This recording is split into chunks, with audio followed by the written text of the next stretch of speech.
So many people are shocked to hear this story in the UK because it happened in central London, an ordinary street, doesn't involve any sort of sexual exploitation, it seems. Is that a surprise to you? Look, this is a dreadful case, and obviously it's a surprise, but I'm afraid slavery in the world is much bigger, more extensive than it ever was when it was a normal way of life in America, as it was in Britain 200 years ago. The difference is you could see it 200 years ago. Today it's hidden. And this is an example of a hidden slavery incident.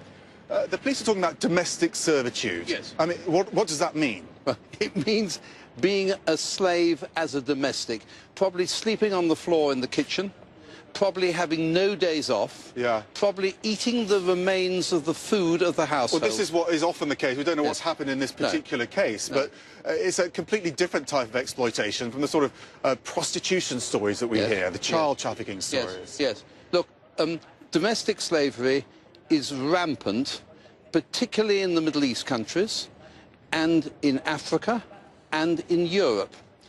It depends on its nature, but by and large, it is people who have had their passports removed, they have no pay, and they're exploited and used, but they're slaves. It's not trafficking, it's slavery. It's slavery by any other word, except that you don't see it.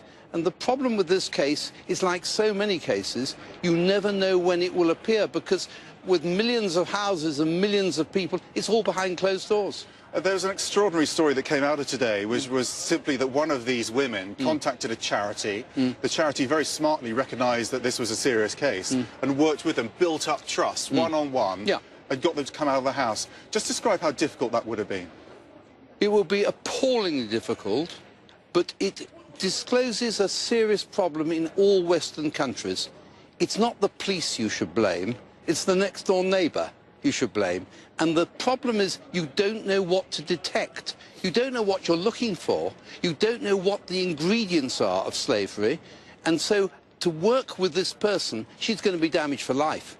All victims of slavery are damaged for life and will never recover. They're working very closely with them. They've got the best support, as we understand it. But thank you very much indeed.